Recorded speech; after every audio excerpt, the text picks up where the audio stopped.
How is... so anyway, my alarm just went off. So we're redoing this. It's all good. We just worked out calisthenics. You're one of my housemates, one of 24. The best actor of the 24. Well, we'll see. We'll see is a good answer. But what I'm wondering, the question I asked was, how is your body feeling differently from when you work out at a gym since we did calisthenics? I feel like I'm utilizing just more of my muscles. More of them? More, like, I don't know, like, yeah. More, yeah, I'm utilizing more of my muscles, and it's a different type of workout. Like, I feel more in tune with my body and my capabilities. Okay. It's different from like lifting weights because there's no ego in this. You can't. Interesting. You can't just, I'm gonna try to, tack on, 10 pounds or whatever the case may be. Right. You only could go as far as you could go. It's just always the failure. Yeah, it's always the failure. So like you can't. Even if you wanted to, you just can't. Right. You're limited to what your capabilities are at that time, instead of working out in the gym where even though you're not able to do a certain amount of weight or whatever the case may be, there's something about lifting weights that just make you feel like you could do more than what you're actually capable of doing. That's really interesting that you say that. It reminds me of the idea that like you should never go to sleep on a win. You should always go to sleep like having lost, because you're always going to wake up having to find success again the next day, right? Like your success on Monday does not mean that you're successful on Tuesday. Yeah. And interestingly, calisthenics, since it's to failure most often, like you're always going to end on a failure, but you might still get a win out of it. You did 1,000 push-ups, but your 1,000th push-up was failing. Yeah. So your winning is your failing in this. Yeah. That's really interesting. I don't know. I like it because it's flexible. And any person cannot tell me I can't work out now, because I'm like, but you could. You could do push-ups. Yeah. Sweet. So the way that I do these interviews is I'm interviewing 100 of my neighbors since I just moved to New York, and I'm asking 3 questions. The third one I kind of just decide on the spot based on how smiley you are. Okay. But the first 2 go like this. Question number 1 is, what's the most meaningful problem to you in the world?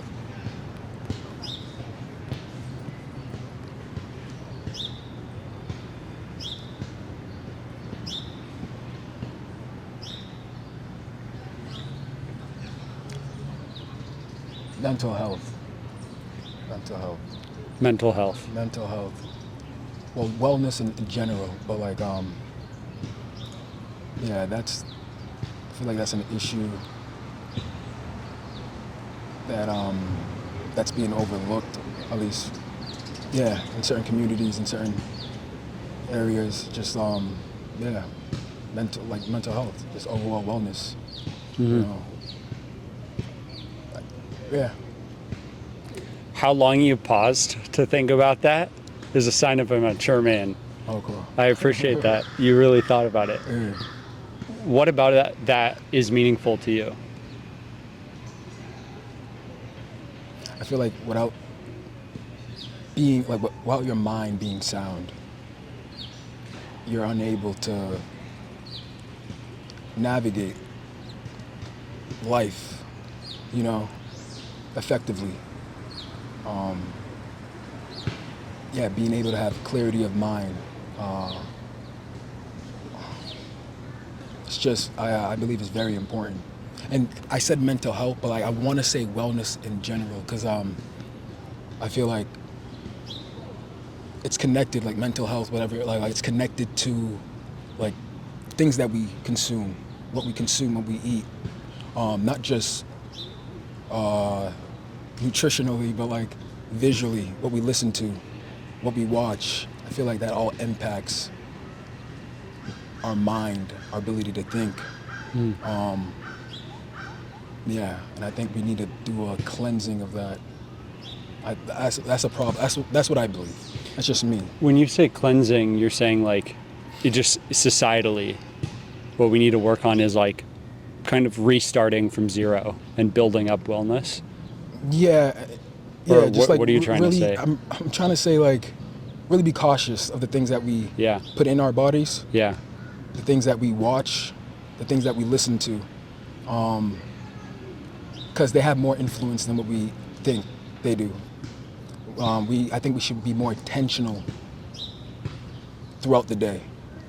The little things matter, because those little things add up to a larger, like the micro creates the macro. You know what I'm saying? Yeah. So, yeah. I don't know if I answered your question. That does answer my question. Okay. I'm actually going to audible to, I want to draw something. Will you hold this for just a second? Yeah. I'm just going to erase this. What you're saying reminded me of something. So what you were talking about for wellness reminded me of something. So therapists are often associated with mental health instead of wellness Yeah, I think in it's just- general. yeah. But there's a concept from therapy that's actually really useful outside of therapy. Like I just use it, like literally anything that you want to do personally in your life, you can use or you can achieve using this. So this is cognitive behavioral therapy. And what happens here is we have feelings on top, thoughts on the bottom right, and actions or behaviors is what they call them. So we can write the scientific word. Behaviors. Just like that. And so mental health is often associated with feelings. Feelings of sadness, Yeah. feelings of anger or anxiety. But that's only 1/3 of what leads into like an experience. A part of those feelings end up being anxious thoughts, like, oh my God, what's gonna happen? Will this person like me? Did I do good enough? Whatever. Yeah. And behaviors, which are like social anxiety, like literally not going and talking to somebody, or not working out, right? People staying inside and not working out, or eating healthy, or eating unhealthily. Are behaviors. Or like, Not sleeping enough. or sleeping too much, or Sleeping- not exactly. showering, or whatever the case. Yeah, these things. So the reason I bring this up, I'm like, this thing excites me, is basically you only need to change one of these things to change the other two. So if you have feelings, you think feelings are the root of it, you just feel like you're not good enough or something, then all you need to do to feel good enough is change your behaviors and thoughts. And this is really simple to say. I'll give you a specific way to do this. Does this make sense? No, it makes sense to me. Yeah. So Sorry. Go for it. I would just say like feelings for me, like if a feeling comes up, I would try to get to the root of those root. feelings. Yeah. Like, cause like you said, like I could be feeling anxious. Now I try to like meditate on that anxiousness and like, where is that anxiousness coming from? Yeah. You know, like try to like just pinpoint, you know, make like work backwards in a sense, and just trying to get deeper and deeper. Okay, get under the layers and like, okay, where's the root? Where's the root of that? Because if I don't get to the root of that, I can mask those feelings with certain behaviors. Yeah. We all like vices that like it could be overeating, it could be drinking, smoking. Even SSRIs, like the prescription pills they give you. Yeah. Same thing. Yeah. Just masks symptoms. Just mask the symptoms. So, yeah. And masking symptoms is not getting to it's just a Band-Aid. Yeah. If you want to heal, you need to get to the root of things. And that, yeah. I agree. So the really simple way, like easy way, achievable, manageable, realistic way to change any one of these things is you can start with thoughts by just literally getting a Post-it note and writing a question that brings whatever action or thing that you want to the front of your brain. So I'll give you an example. My phone password right now. So if you steal my phone, this is the password. It's gut, G-U-T, question mark. And what that makes me do is think about my gut. Is my gut telling me I want to do X, Y, and Z, basically? So the first question that comes to mind now, whenever I have a decision, is gut. Like, is my gut telling me to do this, yes or no? Because I wanted to get out of my head and into my like intuition, into my gut. Before that, it was breathe. Like, am I breathing? So that my reaction to anything, when I asked you a question, the first thing you did was take a deep breath and think. Yeah. And I wanted that to be my reaction to things. But same thing with anxiety. It could be like, well, what does logic say? Like literally the question, your phone password, what you write on the Post-it note that you put on your bathroom mirror and your steering wheel and your pillowcase is, what does logic say? And that forces you to go to your forebrain, the logical part of your brain, and ask a question, which takes you out of the emotional parts of your brain. Does that make sense? That makes sense. This like changed my life. Maybe it won't change somebody else's, but anyway, that's my soliloquy. My second question for you. Okay. Who's the most impressive person that you know?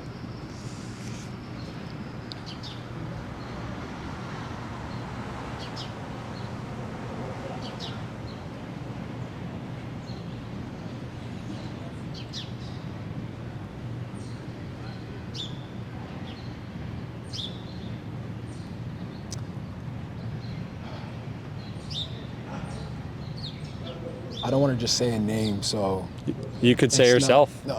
It's not myself. I could tell you that. Okay. You could say anybody you want. Just whoever first comes to mind.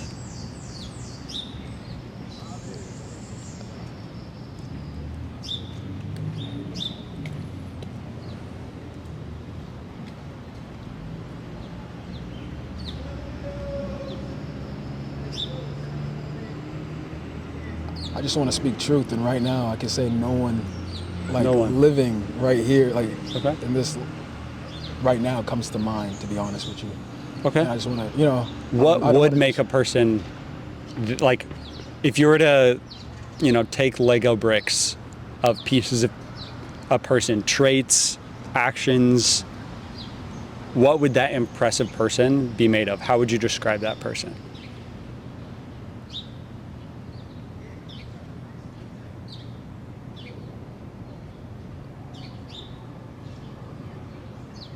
honest, faithful. When you say faithful, are you talking religiously? Are you talking just like diligence to what they say? Yeah, like, just like true to what they say.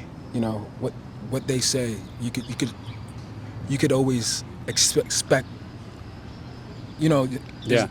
they're never gonna deviate from who they are. You get what I mean? Mm-hmm. Like, you know what to expect, because they're rooted in in their integrity. So that's very, very important.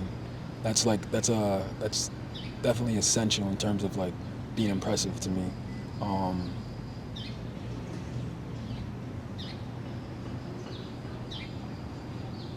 How they are with their family. In what way? Just the like relationship in terms of the love, their capacity to love others, even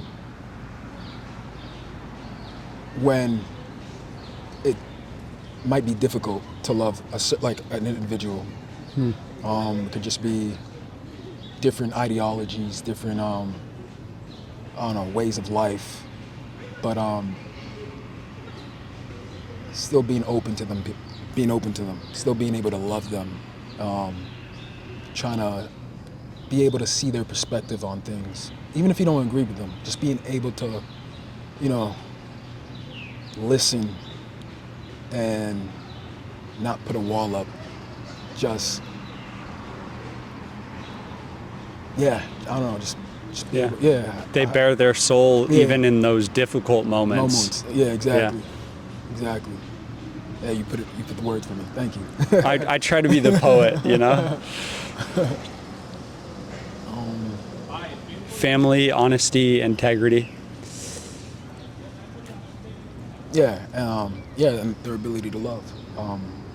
Yeah. There's probably more. There's more. But like those are the essential things for me. Yeah, the essential things for me. And then we could just build more on top of that. But right now, those are the building blocks. Those are the things I would start with. Sweet. Yeah. It's probably a boring answer.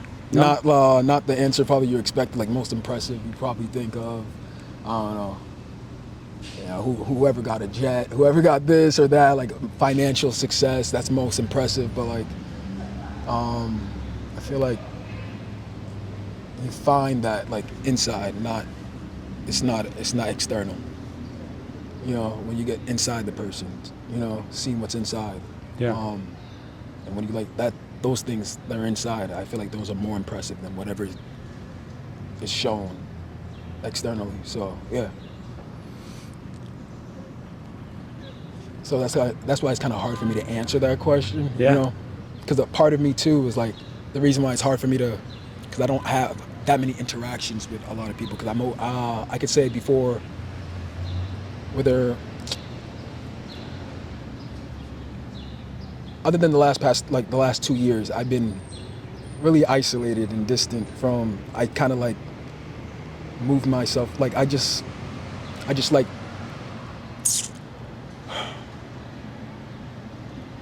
I just like being my own person, like going my own route, and I just never really had a lot of people involved, or never was really open until like I would just set in my own ways, if that makes sense. Before the last 2 years. Yeah, before the last 2 years, I could say that. And you've opened up. I feel like I'm more open. I've allowed more people in than I typically would. That I'm typically comfortable with, Why? I don't know. I can't even tell you. I can't even say it's intentional. I could just say it's just something that's just happening inside of me. Yeah, I don't think it's anything that I'm forcing. I'm not forcing. It's just something that. Yeah. The world opened you up. Yeah, the world. Let's just say experiences, and yeah, the world opened me up. Yeah, I would like to say God opened me up. Okay. That's instead of me saying the world, I would like to say, yeah, God opened me up, allowed certain experiences to happen, allowed me to feel certain things, allowed me to be able to have the time to reflect. Yeah, had certain things not happen, I wouldn't have those. I don't think I would be here right now. I don't think I would be in New York right now, having this conversation with you. At all. Yeah. Yeah. So you feel like something with you, God changed, and as a result of something with you changing, then the world around you changed? Yeah. Like, was there something about you that changed before kind of these 2 years happened? Like, I'd imagine the person that you were in the time where you were more closed, or however more closed off. And then something changed about you, and then it's felt like things have opened up. I could say external things changed around me. I see. Which forced internal things to be exposed. Yeah. If that makes sense. Yep. And had those things not happened, those things wouldn't have been exposed inside of me. Yeah. For me to be able to reflect, and like we're talking about feelings, getting to the root of things.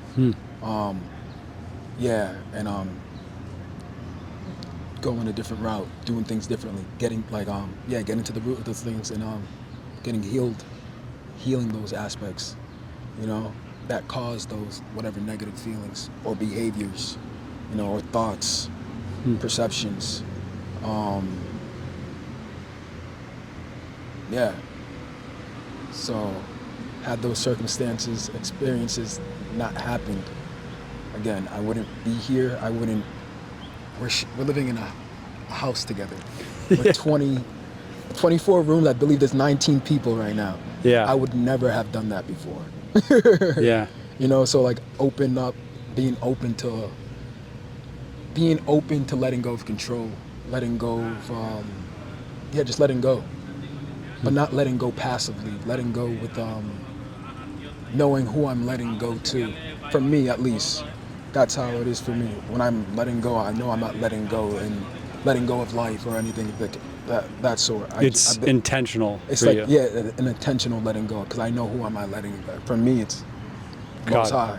Yeah. Yeah.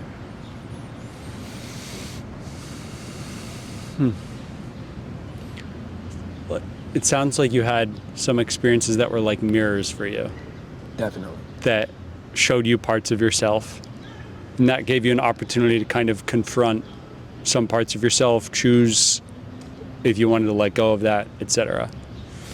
What I wonder is, what are the parts of you moving forwards that you are most excited to let go of? And how will those help you with your dreams?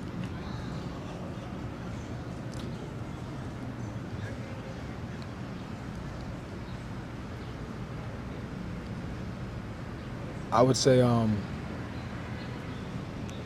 more excited to let go of this, but I also feel like it's on its way out. It's on its way. Just go. getting the kinks out. And I would say like fear of public speaking, fear of being on camera, fear of letting people in. So being vulnerable, if that makes sense. Mm-hmm. And I feel like those things are on its way out, and I feel like that those things are actually that will benefit me. As you know, I'm pursuing acting. I'm acting, so these things will help me in the profession I'm choosing right now. So yeah. I feel like it's very definitely. What's the best case scenario if you had none of this fear? Like, what are the crazy things that happen? Like, dream as big as you can right now. What are the crazy things that happen when you don't have any fear? Yeah. Like, what would that be for you? You see it I like, have it, and I just don't. I'd rather not say it. I'm sorry. why? Not because it's Because you'll like jinx it? It's not because I jinx. There's certain things that I just feel like should just be kept in the heart. Okay. Like, it's good to let people in, but Yeah. you don't reveal everything. But what's your dream? Like, My dream? What do you want to have happen? Yeah. Well. If you don't put your dreams in the universe, the universe can't deliver you your dreams. Okay, I'll give you a partial part of my Okay. dream. Yeah. One of my dreams is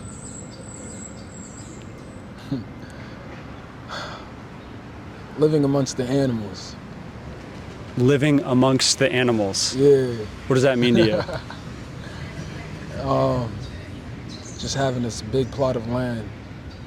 Yeah. I know it might sound crazy. Lions, tigers, all the big cats, Yeah. and I could just walk amongst them like it's nothing. Yeah. And like And you they're like it's like family. Okay. That's a pretty special dream. It's like family. Like, Yeah. Yeah. Yeah. I could just play with them. Mm-hmm. Yeah. Yeah. I could just play with them. And you get there from acting? I don't know how I get there right now. I'm not saying that's gonna. But I'm saying in this dream, And do you have a specific way that you want to get to having that plot of land? Like, do you don't- want to be a zookeeper? no, I don't want to be a zookeeper, man. Okay. You want to be like I the don't wanna Mike Tyson of actors. I don't want to be Mike Tyson. I just want to be true to myself, man. Okay. I'm not trying to be anybody else. I'm not trying to emulate another person. Heard. There's no disrespect to like Mike Tyson, whoever the case. No. You know what I mean? Yeah. I'm not trying to emulate anybody. I'm just trying to be truthful. You asked me for my dream, and that's like one of my That's dreams. your dream. Like really being amongst like the most dangerous animals and just like, you know, I know it sounds crazy, but like, No. and having no worry and no anxiety and I don't think Yeah. that dreams can be crazy. yeah. No, okay, I like that. Yeah, You know what I'm saying? Yeah, and that's But- just a piece. I like there's certain thing. I understand like putting it out there, speaking it out, but I'm speaking this one out. Yeah. Yeah, I think this is a really important lesson that you're teaching me or reminding me of, but also teaching people is like a lot of people kind of they get free dopamine. They get like free happiness from talking about their dreams as if they're already real. Mm-hmm. And you're doing a really good job of like, I'm not going to really talk about it. I just want to work towards it. That's something I've noticed about you is that you are constantly like, well, we'll see what happens. I got to focus on the work. yeah. We'll see what happens. I'll focus on the work. That's a pretty special thing. So I'll have my last like kind of follow-up question here be, what does the work look like to you? The work in terms of what? So these dreams, like you want to have them happen, but you know that the way that you get there is by working for it. Is that fair to say? Yeah, I don't think these things they don't just happen. Yeah. Yeah. It seems like you're pretty focused on like, I got to do like my right inputs. Yeah, so for me, it's doing what, for me, like in this moment, it's just doing what I know how to do with what I got Yeah. and being disciplined and rolling with the punches. You know what I mean? Like I'm not, I don't have like, okay, this is my 3-year plan, my 5, no, what can I Yeah. do today? What can you do today today with what you and got? what I got, and how can I be disciplined with my time and efficient with what I have right now? And that's actually been hard for me because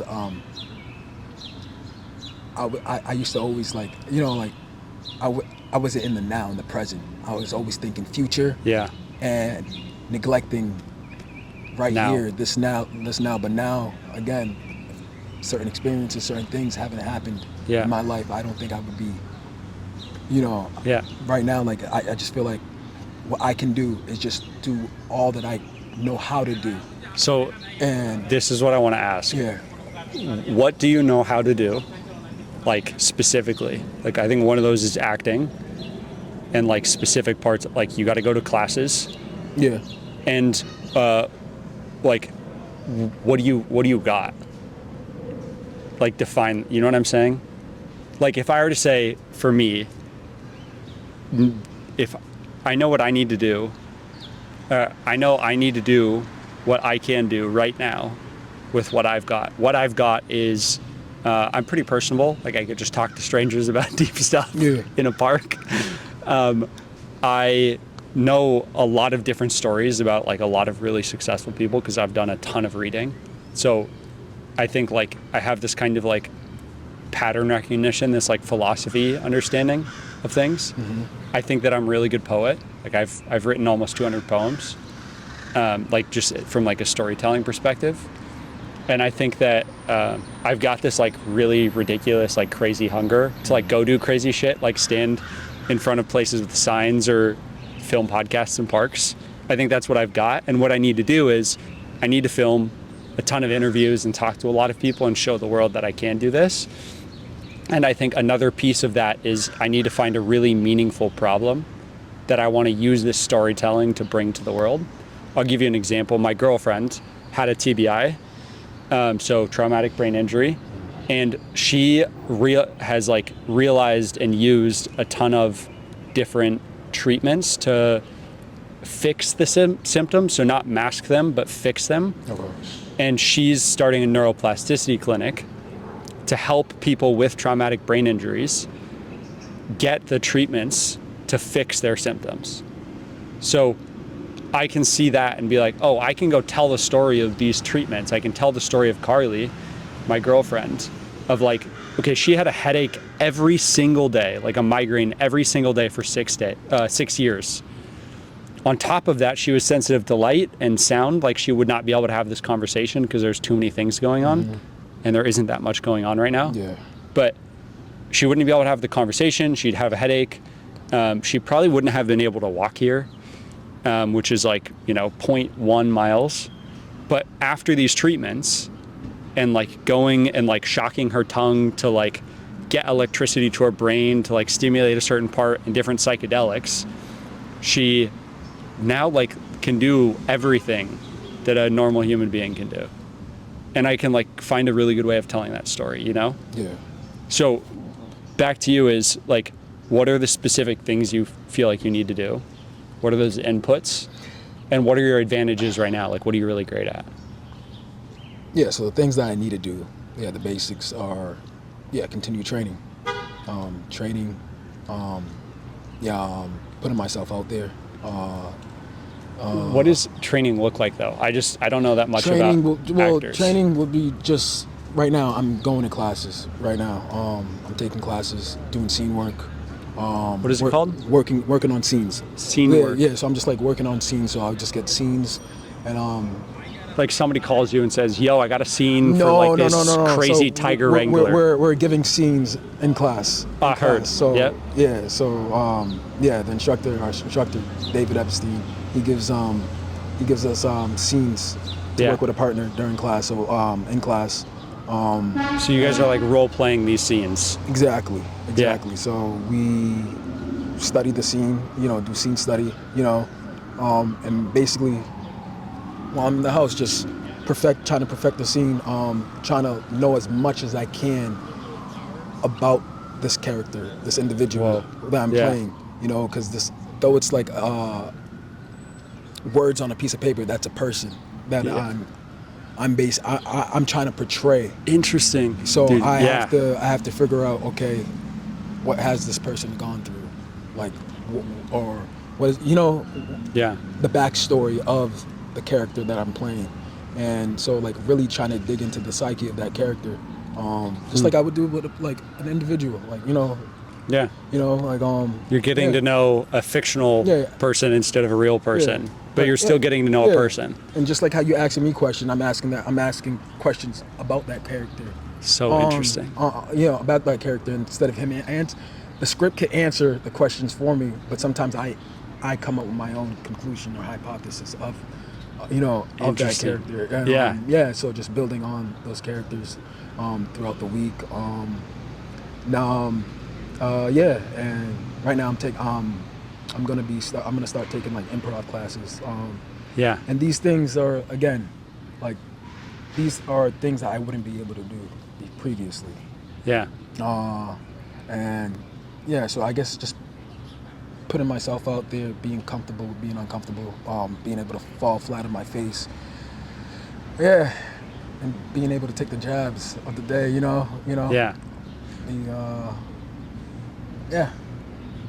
So what do you got part of that equation? Okay. Like, what are your advantages? What are you really great at?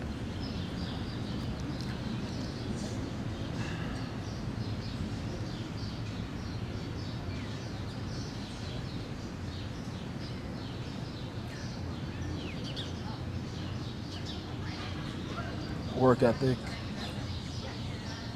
discipline. If you saw the muscles on this guy, you'd know he has discipline. Those things actually came from, like, I used to play football. Discipline. Still discipline. I learned like most of my discipline, honestly, from in the work ethic, from being like playing high school football and all that stuff. So I can say that's something that's always traveled with me in everything that I decide to like do.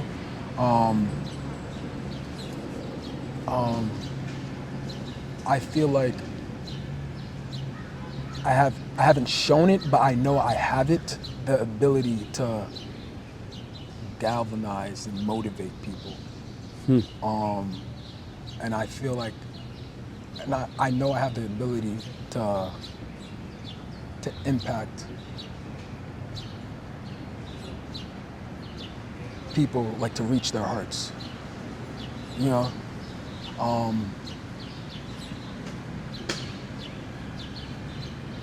yeah, I think I feel like I have a lot of love that I've been withholding. That that I want to express in different ways. And that comes out through your acting? And I feel like I would be able to. Yeah.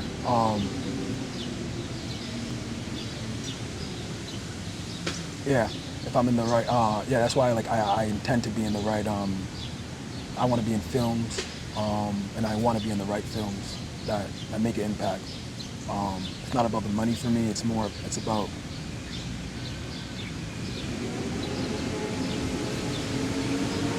I want you to feel. I just want you to feel. Yeah. You know? Yeah. So, yeah. And yeah, I feel like I could do that too. Yeah, exactly. Acting, getting on screen is just a medium. Yeah. Yeah. Instead of doing a one-on-one, I could do that. I could hit the masses. It's just a medium. Everybody's on their screens. Everybody's on their phones. So what's the best way to reach people? On the screens. I love it.